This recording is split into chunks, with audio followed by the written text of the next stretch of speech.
Hello ಎಲ್ರಿಗೂ ನಮಸ್ಕಾರ. ಅನಂತ ವಿಶ್ವ ಆಚಾರ್ಯ ಯೂಟ್ಯೂಬ್ ಚಾನೆಲ್ಗೆ ಸ್ವಾಗತ. ಬನ್ನಿ, ನಮ್ಮ ಜೊತೆಗೆ ಇವತ್ತು ಗುರುಗಳಿದ್ದಾರೆ. ಮೊದಲಿಗೆ ಅವರನ್ನ ಕಾರ್ಯಕ್ರಮಕ್ಕೆ ಸ್ವಾಗತ ಮಾಡ್ಕೊಳ್ಳೋಣ. ನಂತರದಲ್ಲಿ ಹೊಸ ಹೊಸ ವಿಚಾರಗಳನ್ನು ತಿಳ್ಕೊಳ್ತಾ ಹೋಗೋಣ. ನಮಸ್ಕಾರ ಗುರುಗಳೇ, ಕಾರ್ಯಕ್ರಮಕ್ಕೆ ಸ್ವಾಗತ. ನಮಸ್ತೆ ಮೇಡಮ್, ಮತ್ತು ನಮಸ್ತೆ ನನ್ನ ಎಲ್ಲ ಪ್ರೀತಿಯ ಆಗರ್ಭ ಶ್ರೀಮಂತ ದೇವರುಗಳಿಗೆ. ಸರ್ವೇ ಜನ ಸುಖಿನೋ ಭವಂತು, ಸರ್ವೇ ಸಂತು ನಿರಾಮಯಃ, ಸರ್ವೇ ಭದ್ರಾಣಿ ಪಶ್ಯಂತು, ಮಾ ಕಶ್ಚಿತ್ ದುಃಖ ಭಾಗ ಭವೇತ್. ಅಹಂ ಬ್ರಹ್ಮಸ್ಮಿ. Thank you universe. ಗುರುಗಳೇ, ಸೊ ನೀವು ಜಿ ನ್ಯೂಸ್ ಚಾನಲ್ಗೆ ಹೋಗಿ ಬಂದ್ರಿ, ಸುದ್ದಿ ಮನೆಗೆ ಹೋಗಿ ಬಂದ್ರಿ, ಇನ್ನು ಕಲಾ ಮಾಧ್ಯಮದಲ್ಲಂತೂ ಸಾಕಷ್ಟು ಜನ ನಿಮ್ಮ ವಿಡಿಯೋಸನ್ನು ನೋಡಿದ್ದಾರೆ. ಸೊ ಕಮೆಂಟ್ಸ್ನೆಲ್ಲ ನಾನು ನೋಡ್ತಾ ಇದ್ದೆ, ಯಾವ ರೀತಿಯಾಗಿ ವಿಡಿಯೋಸನ್ನು ಜನ ಆಕ್ಸೆಪ್ಟ್ ಮಾಡ್ಕೊಂಡಿದ್ದಾರೆ, ಇದ್ರ ಬಗ್ಗೆ ಎಲ್ಲ ನೋಡ್ತಿದ್ದೆ. ಅದರಲ್ಲಿ ಒಬ್ಬರು ಚಾಲೆಂಜಿಂಗ್ ಅನ್ನೋ ಥರ ಒಂಥರ ನಿಮಗೆ ಕೇಳ್ತಾ ಇದ್ದಾರೆ. ಸೊ ನಾನು ನಿಮಗೆಲ್ಲ ಥರ ದುಡ್ಡು ಕೊಡ್ತೀನಿ, ಇದನ್ನೆಲ್ಲ ಹೆಲ್ಪ್ ಮಾಡ್ತೀನಿ, ನೀನೊಂದು 10 ಜನ ಕಡು ಬಡವ್ರನ್ನ ಕರ್ಕೊಂಬಂದು ಶ್ರೀಮಂತ್ರನ್ನ ಮಾಡಿ ತೋರಿಸ್ತೀಯಾ, ಆಗತ್ತಾ ನಿನ್ನ ಕೈಯಲ್ಲಿ ಅನ್ನೋ ಥರ ಒಂಥರ ಚಾಲೆಂಜಿಂಗ್ ಸ್ಟೇಟ್ಮೆಂಟ್ ಅಥವಾ ಕಮೆಂಟನ್ನು ಹಾಕಿದ್ದಾರೆ. ಸೊ ಅವರಿಗೆ ನಿಮ್ಮ ಉತ್ತರ ಅಥವಾ ಏನು ಹೇಳಕ್ಕೆ ಬಯಸ್ತೀರಾ ಅವರಿಗೆ? ಸೊ ಇದು ಒಬ್ಬರ ಪ್ರಶ್ನೆ ಆಗಿರೋದಿಲ್ಲ ಮೇಡಮ್, ತುಂಬ ಜನಕ್ಕೆ ಇದಿರುತ್ತೆ. ಸಹಜವಾಗಿ ಈಗಿರೋವಂಥ ಮನಸ್ಥಿತಿ, ನಥಿಂಗ್ ರಾಂಗ್, ಅವ್ರು ಕೇಳಿದೇನು ತಪ್ಪೇನೂ ಇಲ್ಲ. There are lot of speakers. ಈಗ ನಾವು ಹೇಗೆ ಕ್ಲಾಸಸ್ ಮಾಡ್ತೇವೋ ಅಥವಾ ನಾನು ಹೇಗೆ ಮಾತಾಡ್ತೇನೋ ಹಾಗೆ ಬಹಳಷ್ಟು ಜನರಿದ್ದಾರೆ.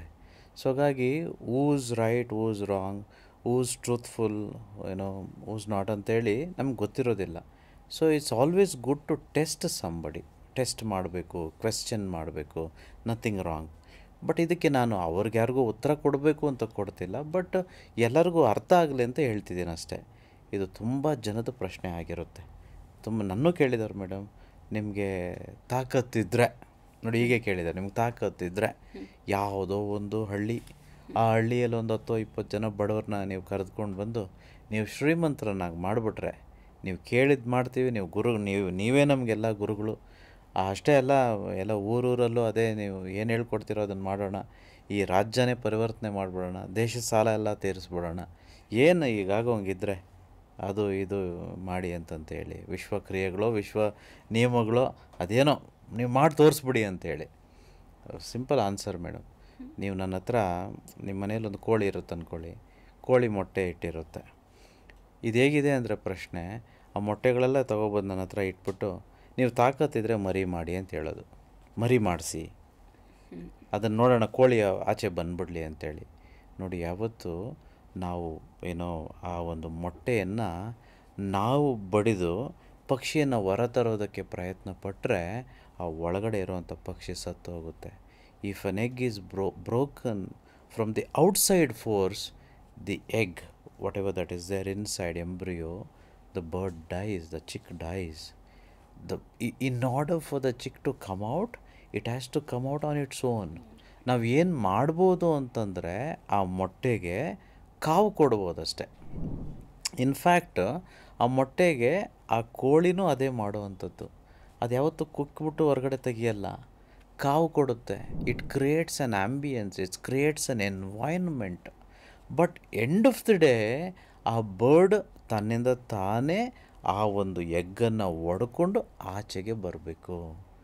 ಯಾರೂ ಸಹ ಈ ಪ್ರಪಂಚದಲ್ಲಿ ನಮ್ಮನ್ನು ಯಾರನ್ನೂ ಬಡವರನ್ನಾಗೂ ಮಾಡೋದಕ್ಕೆ ಸಾಧ್ಯ ಇಲ್ಲ, ನಮ್ಮನ್ನೆಲ್ಲರೂ ಶ್ರೀಮಂತರನ್ನಾಗೂ ಮಾಡೋದಕ್ಕೂ ಸಾಧ್ಯ ಇಲ್ಲ. ಇನ್ಫ್ಯಾಕ್ಟ್ ಯಾರೋ 10 ಜನ 20 ಜನ ಯಾಕೆ ಬೇಕು?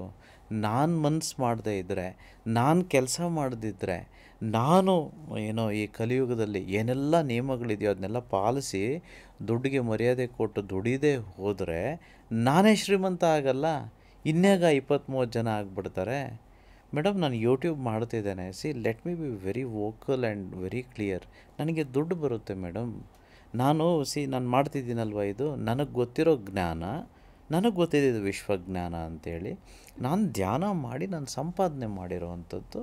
ನಾನು ಇದನ್ನು ಹಂಚ್ಕೊಳ್ತಿದ್ದೀನಿ. ಆ ಹಂಚ್ಕೊಳ್ಳೋದಕ್ಕೆ ನಾನು ಜೀವಿಸ್ಬೇಕು, ನನಗೂ ಫ್ಯಾಮಿಲಿ ಇದೆ, ನಾನು ಇದ್ದೇನೆ. ಸೊ ಇದು ನನ್ನ ಧರ್ಮ, ಯಾವುದೂ ನನಗೂ ಉಚಿತವಾಗಿ ಬರೋದಿಲ್ಲ. ಸೊ ಹಾಗಾಗಿ ನಾನು ಚಾರ್ಜ್ ಮಾಡ್ತೇನೆ. ಹೇಗೆ ನಾವು ಮಕ್ಕಳನ್ನ ಸ್ಕೂಲಿಗೆ ಕಳಿಸಿದ್ರೆ ಸ್ಕೂಲ್ ಅವ್ರು ಫೀಸ್ ಚಾರ್ಜ್ ಮಾಡ್ತಾರೋ, ನಾವು ಹೇಗೆ ಬಸ್ಸನ್ನು ಬಳಸಿದ್ರೆ ಬಸ್ ಚಾರ್ಜ್ ಕಟ್ತೇವೋ, ನಾವು ಹೇಗೆ ಎಲೆಕ್ಟ್ರಿಸಿಟಿ ಬಳಸಿದ್ರೆ ಎಲೆಕ್ಟ್ರಿಸಿಟಿಗೆ ಎಲೆಕ್ಟ್ರಿಕ್ ಬಿಲ್ ಕಟ್ತೀವೋ, ವಾಟರ್ ಬಿಲ್ ಕಟ್ತೀವೋ, ಹೇಗೆ ಅಂಗಡಿಗೆ ಹೋದರೆ ದಿನಸಿ ತೆಗೆದುಕೊಂಡು ಬರೋದಕ್ಕೆ ಕಾಸು ಕೊಟ್ಟು ತರ್ತೀವೋ, ಅದೇ ಥರ ಇದು ಒಂದು ಸರ್ವಿಸ್ ಅಷ್ಟೇ. ಸೊ ಅದಕ್ಕೆ ನಾನು ಚಾರ್ಜ್ ಮಾಡ್ತಿದ್ದೀನಿ ಬಿಟ್ಟರೆ I also in order to become rich I also have to work ಅಲ್ವಾ. ನಂದು ಬಿಸ್ನೆಸ್ ಇದೆ, ನಂದು ಹೋಟೆಲ್ಸ್ ಇದೆ, ನಂದು ಲಾಂಡ್ರಿ ಇದೆ, ದೆನ್ ಅದರ್ ಬಿಸ್ನೆಸ್ಸಸ್ ಇದೆ. ನಾನು ಅಷ್ಟೇ ಶ್ರಮ ಪಡ್ತಿದ್ದೀನಿ, ಕೆಲಸ ಮಾಡ್ತಿದ್ದೀನಿ. ಬರೀ ಮಾತಲ್ಲೇ ಏನೂ ಆಗೋದಿಲ್ವಲ್ಲ, ಬರೀ ಮಂತ್ರದಲ್ಲೇ ಏನೂ ಆಗೋದಿಲ್ವಲ್ಲ. 2 ಮಂತ್ರ ತಂತ್ರ ಎರಡೂ ಸೇರಿಸ್ಬೇಕು ತಾನೆ. ಈಗ 2 ವಿದ್ಯಾರ್ಥಿಗಳಿದ್ದಾರೆ ಅಂತ ಅಂದ್ಕೊಳ್ಳಿ ಮೇಡಮ್, 2 ವಿದ್ಯಾರ್ಥಿಗಳು. ಅವರಿಬ್ಬರು ಏನು ಮಾಡ್ತಾರಂದರೆ, ಒಬ್ಬ ಏನು ಮಾಡ್ತಾರಂತಂದರೆ ಬರೀ ಪೂಜೆನೇ, ಎಲ್ಲ ಪುಸ್ತಕಗಳನ್ನ ಗುಡ್ಡೆ ಹಾಕಿ ಅದಕ್ಕೆ ಪ್ರತಿದಿನ ತುಂಬ ಚೆನ್ನಾಗಿ ಮಂತ್ರಗಳನ್ನು ಹೇಳಿ ಪ್ರಾರ್ಥನೆ ಮಾಡ್ತಾನೆ. ಅದ್ಭುತವಾಗಿ ಮಂತ್ರಗಳು ಹೇಳ್ತಾನೆ ಆ ಪುಸ್ತಕಗಳಿಗೆ. ಇವನು ಪಾಸ್ ಆಗ್ತಾನ, ಇಲ್ಲ ಇನ್ನೊಬ್ಬ ಇದ್ದಾನೆ ಅವನ ಫ್ರೆಂಡು, ಅವನು ಪೂಜೆ ಮಾಡ್ತಾನೆ. ಓದೋಕ್ಕಿಂತ ಮುಂಚೆ ಒಂದು 5 ನಿಮಿಷ ಧ್ಯಾನ ಮಾಡಿ ಪೂಜೆ ಮಾಡಿ, ಅದಾದಮೇಲೆ ಮತ್ತೆ ಓದಿದಾದಮೇಲೆ ಮತ್ತೆ ಥ್ಯಾಂಕ್ಸ್ ಗಿವಿಂಗ್ ಗ್ರ್ಯಾಟಿಟ್ಯೂಡ್ಸ್ ಆಗೂ ಪ್ರಾರ್ಥನೆ ಮಾಡ್ತಾನೆ. ಬಟ್ ಅವನೇನು ಮಾಡ್ತಾನೆ, ತುಂಬ ಪ್ರಾಮಾಣಿಕವಾಗಿ ಓದ್ತಾನೆ ಪುಸ್ತಕಗಳನ್ನ ತೆಗೆದು. ಈಗ ನನಗೆ ಹೇಳಿ, ಯಾರು ಇವರಿಬ್ಬರಲ್ಲಿ ಪಾಸ್ ಆಗ್ತಾರೆ, ಯಾರು ಒಳ್ಳೆ ಮಾರ್ಕ್ಸ್ ತೆಗಿತಾರೆ? ನೀವು ನನಗೆ ಹೇಳಿ, ಯಾರು ತೆಗಿತಾರೆ? ಬರೀ ಪೂಜೆ ಮಾಡಿದವನ, ಇಲ್ಲ ಪೂಜೆ ಮಾಡಿ ಓದ್ದವನ? ಪೂಜೆ ಮಾಡಿ ಓದ್ದವ. ಕರೆಕ್ಟ್ ಅಲ್ವಾ? ಥಿಯರಿ ಜೊತೆ ಪ್ರಾಕ್ಟಿಕಲಿ ಎರಡೂ ಇರಬೇಕು. ಇದೇ ತಾನೇ ನಾನು ಯಾವತ್ತೂ ಹೇಳ್ತಿರೋ ಅಂಥದ್ದು. ಈಗ ನೋಡಿ ಮೇಡಮ್, ನಾನು ಡಾಕ್ಟರ್ ಅಂತ ಅಂದ್ಕೊಳ್ಳಿ. ಈಗ ನನಗೇನೋ ದೊಡ್ಡದೊಂದು ಕಾಯಿಲೆ ಬಂದ್ಬಿಟ್ಟಿದೆ, ಯಾವುದೋ ಕ್ಯಾನ್ಸರು ದೊಡ್ಡದು ಯಾವುದೋ ಕಾಯಿಲೆ ಬಂದ್ಬಿಟ್ಟಿದೆ ಅಂದ್ಕೊಳ್ಳಿ. ಈಗ ನಾನು ಡಾಕ್ಟರ್ ಆಗಿರೋ ಕಾರಣಕ್ಕೆ ನಾನು ಮಾತ್ರೆ ತೆಗೆದುಕೊಳ್ದೇ ಇದ್ರೂ ಪರವಾಗಿಲ್ವಾ? ಇಲ್ಲ ಮೆಡಿಸಿನ್ ನಾನು ತೆಗೆದುಕೊಳ್ಬೇಕು? ನೋಡಿ, ನಾನೇ ತೆಗೆದುಕೊಳ್ಬೇಕು. ಈಗ ನೀವೆಲ್ಲ ಪೇಷಂಟ್ಸ್ ಅಂದ್ಕೊಳ್ಳೋಣ. ಈಗ ನಾನು ಮಾತ್ರೆ ಕೊಡ್ತಿದ್ದೀನಿ, ಅಲ್ಲ ಮೆಡಿಸಿನ್ ಕೊಡ್ತಿದ್ದೀನಿ. ಯಾರು ತೆಗೆದುಕೊಳ್ಬೇಕು ಈ ಗುಣ ಆಗೋದಕ್ಕೆ? ಪೇಷಂಟ್ ತೆಗೆದುಕೊಳ್ಬೇಕು ತಾನೆ. ಈಗ ನೀವೆಲ್ಲ ಏನು ಗೊತ್ತಾ ಹೇಳೋದು, ನೀವು ಮೆಡಿಸಿನ್ ತಿನ್ಬಿಡ್ರಿ, ನನ್ನ ಬದಲು ನಮ್ಮನ್ನೆಲ್ಲ ಗುಣ ಮಾಡಿಸ್ಬಿಡ್ರಿ ನೋಡೋಣ, ನೀವು ತಿನ್ನಿರಿ. ಅದೇಗ್ರಿ ಸಾಧ್ಯ? ನಿನಗೆ ಮನಸ್ಸಿದೆಯಾ? ನೀನು ಶ್ರೀಮಂತ ಆಗ್ತೀಯ. ನಿನಗೆ ಮನಸ್ಸಿಲ್ವಾ? ಇನ್ನು ಯಾವನಿಂದನೂ ಈ ಪ್ರಪಂಚದಲ್ಲಿ ಶ್ರೀಮಂತರನ್ನಾಗಿ ಮಾಡೋಕ್ಕೆ ಸಾಧ್ಯನೇ ಇಲ್ಲಪ್ಪ. ದೇವರೇ ಸುಮ್ಮನಿದ್ದಾರೆ ನೋಡಿ. ನಮ್ಮನ್ನು ಮನುಷ್ಯ ಬಿಟ್ಟರೆ ಇನ್ನು ಬೇರೆ ಎಲ್ಲ ಪ್ರಾಣಿ ಪಕ್ಷಿಗಳಿಗೂ ದೇವರೇ ಊಟ ಕೊಡ್ತಾನೆ, ಎಲ್ಲ ನೋಡ್ಕೊಳ್ತಾನೆ ಯೂನಿವರ್ಸು. ಬಟ್ ನಮಗೆ ಆ ದೈವತ್ವವನ್ನೇ ನಮಗೆ ಕೊಟ್ಟು ಕಳಿಸಿದ್ದಾನೆ. ಎಷ್ಟು ವಿವೇಕ ಇದೆ ನಮಗೆ, ಎಷ್ಟು ಶಕ್ತಿ ಇದೆ ನಮಗೆ, ಎಷ್ಟು ಬುದ್ಧಿ ಇದೆ ನಮಗೆ. ಇದೆಲ್ಲ ಕೊಟ್ಟಾದ್ಮೇಲೆನೂ ಇನ್ನೊಬ್ರು ಯಾರೋ ಶ್ರೀಮಂತರನ್ನಾಗಿ ಇನ್ನೊಬ್ರು ಬಂದು ಮಾಡಲಿ, ನಮ್ಮ ಕೈಲಿ ಆಗಲ್ಲ ಅನ್ನೋದು ಎಷ್ಟು ಸರಿ ರೀ ಇದೆಲ್ಲನೂ. ಸೊ ಹಾಗಾಗಿ ಯಾರಿಗೆಲ್ಲ ಮನಸ್ಸಿದೆಯೋ, ಯಾರೆಲ್ಲ ನೆಟ್ಟಗಿದೆಯೋ, ಕಣ್ಣು ಕಿವಿ ಬಾಯಿ ಮೂಗು ದೇಹ ಸರಿ ಇದೆಯೋ, ಇವರೆಲ್ಲರೂ ಶ್ರೀಮಂತರಾಗ್ಬೋದು ರೀ. ಒಂದು ವೇಳೆ ಕೈಯೋ ಕಾಲೋ ಇಲ್ದಿದ್ರೆ, ಕಣ್ಣು ಇಲ್ದಿದ್ರೆ, ನಿಜವಾಗ್ಲೂ ಅಂಥವ್ರನ್ನೂ ಸಹಾಯ ಮಾಡಬೇಕು. ಅಂಥವ್ರು ನಿಜವಾಗ್ಲೂ ಕೈ ಹಿಡ್ಕೊಂಡು ನಾವು ಮೇಲೆತ್ತೋದು ಧರ್ಮ. ಅದು ಬಿಟ್ಟು ಎಲ್ಲ ನೆಟ್ಟಗಿರೋರಿಗೆಲ್ಲ ನಾವ್ಯಾಗ್ರಿ ಹೋಗಿ ಸಹಾಯ ಮಾಡಬೇಕು? ನಾವ್ಯಾಗ್ರಿ ಇಷ್ಟು ಹೇಳೋದೇ ದೊಡ್ಡದಲ್ವಾ? ಸೊ ಹಾಗಾಗಿ ಯಾರೂ ಬಡವರನ್ನಾಗಿ ಮಾಡೋದಕ್ಕೆ ಸಾಧ್ಯ ಇಲ್ಲ, ಯಾರು ಶ್ರೀಮಂತರು ಮಾಡೋದಕ್ಕೂ ಸಾಧ್ಯ ಇಲ್ಲ. ಬಟ್ ನಾವು ಮನಸ್ಸು ಮಾಡಿದ್ರೆ, ನೀವು ಮನಸ್ಸು ಮಾಡಿದ್ರೆ, ನಿಮ್ಮನ್ನು ಶ್ರೀಮಂತರನ್ನಾಗಿ ಮಾಡದೇ ಇರೋಂಗೆ ಯಾರ ಕೈಲೂ ಸಾಧ್ಯ. ನೀವು ಶ್ರೀಮಂತರಾಗ್ಬೋದು. Yes madam. ತುಂಬ ಥ್ಯಾಂಕ್ಸ್ ಗುರುಗಳೇ. ಸೊ ಸಾಕಷ್ಟು ಜನಕ್ಕೆ ಅವರ ಕಮೆಂಟ್ಸ್ಗೆ ಅಥವಾ ಅವರು ಆಲೋಚನೆ ಮಾಡುವಂಥ ರೀತಿಗೆ ಯಾವ ರೀತಿಯಾದಂಥ ಉತ್ತರ ಸಿಗಬೇಕು, ಖಂಡಿತವಾಗ್ಲೂ ಅದು ಸಿಕ್ಕಿದೆ. ಇನ್ನು ಎರಡನೇದಾಗಿ ಗುರುಗಳೇ, ಸಾಕಷ್ಟು ಬಾರಿ ನೀವು ಹೇಳಿದ್ದೀರಾ, ತುಂಬ ಜನ ಇದ್ರ ಬಗ್ಗೆ ಕೂಡ ಕಮೆಂಟ್ಸ್ ಹಾಕ್ತಿರ್ತಾರೆ, ಬ್ರಾಹ್ಮಿ ಮುಹೂರ್ತದಲ್ಲಿ ಎದ್ದೇಳೋರು ಶ್ರೀಮಂತರಾಗ್ತಾರೆ, ಅಥವಾ ಕೆಲವೊಂದು ವಿಚಾರಗಳನ್ನು ಬ್ರಾಹ್ಮಿ ಮುಹೂರ್ತದಲ್ಲಿ ಪಾಲಿಸೋದ್ರಿಂದ ಶ್ರೀಮಂತರಾಗ್ತಾರೆ. ಹಾಗಂದರೆ ಈ ಹಾಲು ಹಾಕೋರು, ನ್ಯೂಸ್ ಪೇಪರ್ ಮಾರೋರು, ಸೆಕ್ಯೂರಿಟಿಗಳು, ಸಾಕಷ್ಟು ಜನ ಅವ್ರ ಕೆಲಸ ಶುರು ಆಗದೆ ಆ ಟೈಮಲ್ಲಿ ಇರುತ್ತೆ ಅಥವಾ ಎದ್ದೇ ಇರ್ತಾರೆ, ಅವರೆಲ್ಲ ಯಾಕೆ ಶ್ರೀಮಂತರಾಗಲ್ಲ ಅಂತ ಕ್ವೆಶ್ಚನ್ ಕೇಳ್ತಿದ್ದಾರೆ. ಅದಕ್ಕೆ ನಿಮ್ಮ ಉತ್ತರ? ವೆಲ್ ಸಹಜವಾಗಿ ಇದು ತುಂಬ ಫೇಮಸ್ ಕ್ವೆಶ್ಚನ್ ಅಂದ್ಕೊಳ್ತೇನೆ. ತುಂಬ ಜನ ಇದನ್ನು ಕೇಳಿದ್ದಾರೆ, ನಾನು ನೋಡಿದ್ದೀನಿ ಕಮೆಂಟ್ಸಲ್ಲಿ. Well I have to tell you this very bluntly. ಒಂದು ವೇಳೆ ಈ ಎಲ್ಲ I have great respect to all such people. ಈಗ ಹಾಲು ಹಾಕೋರು ಇಲ್ಲದೆ ಇದ್ದರೆ ನಮ್ಗೆ ಹಾಲು ಸಿಗೋದಿಲ್ಲ, ಪೇಪರ್ ಹಾಕದೇ ಇರೋರಿದ್ದರೆ ಪೇಪರ್ ನಮಗೆ ತೆಗೆದುಕೊಳ್ಳೋಕ್ಕಾಗೋದಿಲ್ಲ, ಡ್ರೈವರ್ಸ್ ಎದ್ದಿರ್ತಾರೆ, ಡ್ರೈವರ್ಸ್ ಇಲ್ಲ ಅಂತಂದರೆ ಗೂಡ್ಸ್ ಆ್ಯಂಡ್ ಸರ್ವಿಸಸ್ಸು ಎಲ್ಲೂ ಕಮ್ಯೂಟ್ ಆಗೋದಿಲ್ಲ. With all great respect, watchmens ಎದ್ದಿರ್ತಾರೆ, ನೈಟ್ ಡ್ಯೂಟಿ ಮಾಡೋರು ಎದ್ದಿರ್ತಾರೆ. ಸೊ ಇವ್ರಿಗೆಲ್ಲ ನಾನು ತುಂಬ ರೆಸ್ಪೆಕ್ಟ್ ಇದೆ ಫಸ್ಟ್ ಆಫ್ ಆಲ್. ಆಮೇಲೆ ಸೆಕೆಂಡ್ಲಿ ನಾನು ಕೇಳೋ ಅಂಥದ್ದು, ಯಾಕೆ ಇವ್ರು ಶ್ರೀಮಂತರಾಗಿಲ್ಲ ಅಂತ ನೀವು ಕೇಳ್ತಿದ್ದೀರ, ನಾನು ಉತ್ತರ ಕೊಡ್ತಿದ್ದೀನಿ ನಿಮಗೆ. ಒಂದು ವೇಳೆ ಈ ಎಲ್ಲ ವಾಚ್ಮೆನ್ಗಳಿಗೂ, ಈ ಎಲ್ಲ ಡ್ರೈವರ್ಗಳಿಗೂ, ನೈಟ್ ಡ್ಯೂಟಿ ಮಾಡೋರಿಗೆ, ಈ ಪೇಪರ್ ಹಾಕೋರಿಗೆ, ಹಾಲು ಕರಿಯೋರಿಗೆ ಒಂದು ವೇಳೆ ನಾನೊಂದು ಆಪ್ಷನ್ ಕೊಟ್ಟರೆ, ಸಪೋಸ್ ನೀವು ಯಾರೂ 1 ತಿಂಗಳು ಮಾಡಬೇಡಿ, ನಿಮ್ಮ ಕೆಲಸ ಎಲ್ಲ ನಾನು ಮಾಡ್ತೀನಿ ಅಂದ್ಕೊಳ್ಳೋಣ, ನಿಮಗೇನು ಬರಬೇಕು ದುಡ್ಡು ನಾನೇ ಕೊಡ್ತೇನೆ. ಹಾಗಂತ ಹೇಳಿದ್ರೆ ಆ ಒಂದು ತಿಂಗಳು ಅವರು ಬ್ರಾಹ್ಮಿ ಮುಹೂರ್ತದಲ್ಲಿ ಎದ್ದೇಳ್ತಾರಾ? ನಾನು ನಿಮ್ಮನ್ನು ಕೇಳ್ತಿದ್ದೀನಿ ಮೇಡಮ್.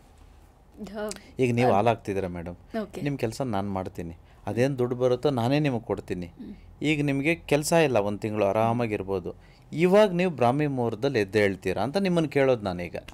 ಖಂಡಿತವಾಗ್ಲೂ, ಬಿಕಾಸ್ ನನಗೆ ಒಳ್ಳೇದಾಗೋದು ಇಂಪಾರ್ಟೆಂಟ್ ಅಲ್ಲ ಮೇಡಮ್, ನಾರ್ಮಲಿ ಹೇಳ್ತಿರೋದು ನಾನು.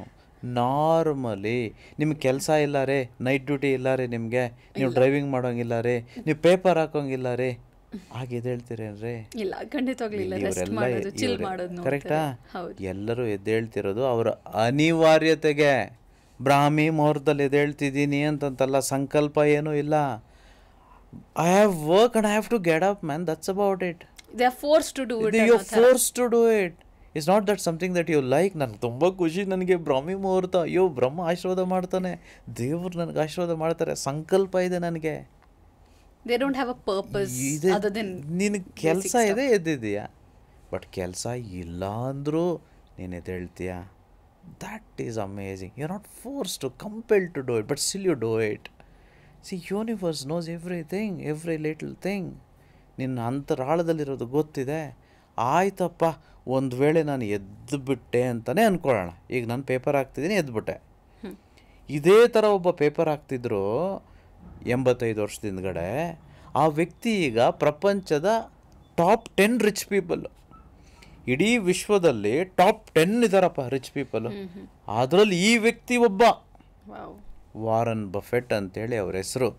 ಅವರು ನ್ಯೂಸ್ ಪೇಪರ್ ಹಾಕ್ತಾನೆ ಅವ್ರ ಜರ್ನಿ ಸ್ಟಾರ್ಟ್ ಮಾಡಿದ್ದು ಬಾಲ್ಯದಲ್ಲಿ. ಅವ್ರು ನ್ಯೂಸ್ ಪೇಪರ್ ಹಾಕ್ಕೊಂಡೇ ಇದ್ಬಿಟ್ರ ಲೈಫ್ ಲಾಂಗ್.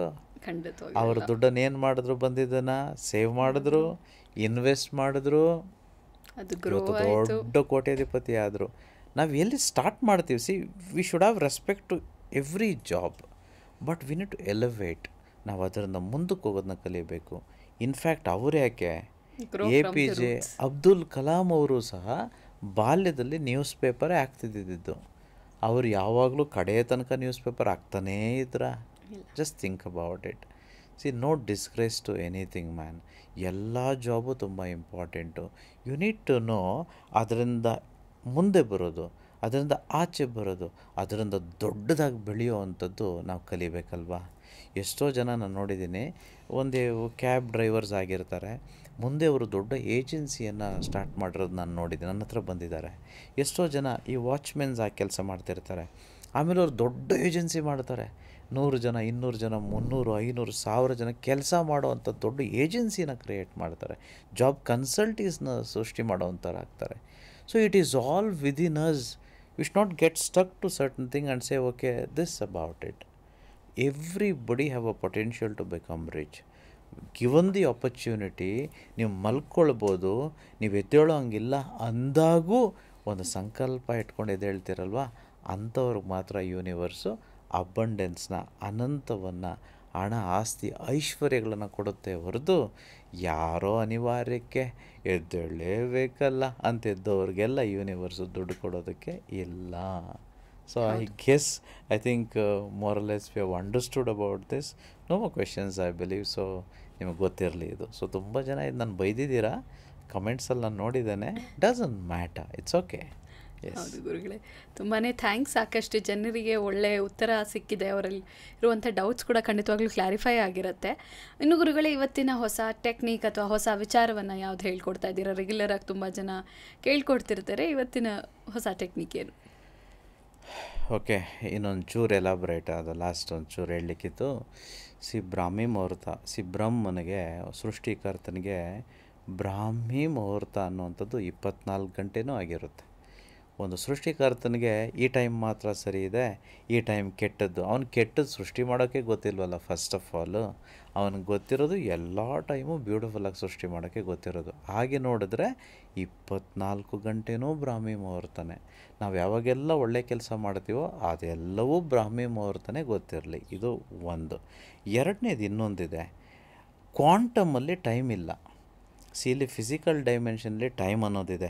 ಈಗ 6 ಗಂಟೆನೋ 7 ಗಂಟೆನೋ 10 ಗಂಟೆನೋ ಇದೆಲ್ಲ ಇದೆ. ಬಟ್ ನೀವು ಕ್ವಾಂಟಮ್ಗೆ ಹೋದರೆ there is no time at all. So ಹಾಗಾಗಿ ಇದು ಗೊತ್ತಿರಬೇಕು. ಸೊ ಇದು ತುಂಬ ವಿಶ್ವಜ್ಞಾನ ಇದು. ಅಷ್ಟು ಈಸಿಯಾಗಿ ಅರ್ಥ ಆಗಲ್ಲ, ಬಟ್ ತಕ್ಕ ಮಟ್ಟಿಗೆ ಇದು ಗೊತ್ತಿರಲಿ ಅಷ್ಟೇ. ತಿಳ್ಕೊಳ್ಳುವಂಥ ವಿಚಾರಗಳು ಸಾಕಷ್ಟಿದೆ. ತುಂಬ ಇದೆ. ಸೊ ಟೆಕ್ನಿಕ್ ವಿಚಾರಕ್ಕೆ ಬಂದರೆ ಐ ಹೋಪ್ ಮುಂದಿನ ವರ್ಕ್ಶಾಪ್ಗೆ ಯಾರು ಬರ್ತಿದ್ದೀರೋ ಅವರೆಲ್ಲರೂ ಅಕ್ಷತೆ ಕಾಳಿನ ಕಾರ್ಯವನ್ನು ಮಾಡ್ತಿದ್ದೀರಾ ಅಂತ ನಾನು ಅಂದ್ಕೊಂಡಿದ್ದೇನೆ. ಎಲ್ಲರೂ ಬ್ರಾಹ್ಮಿ ಮುಹೂರ್ತದಲ್ಲಿ ಎದ್ದೇಳಬೇಕು.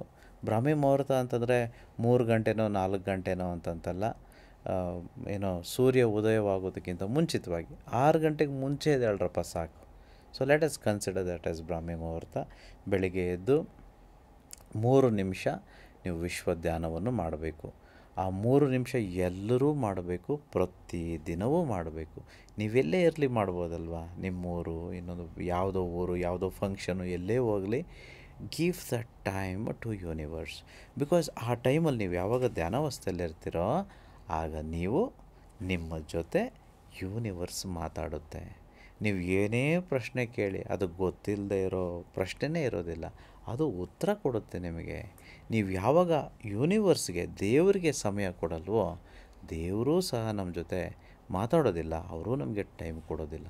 ಸೊ ಹಾಗಾಗಿ let us speak to universe, let us give time to universe, let us ask questions to universe, let us get all the answers that we do not no.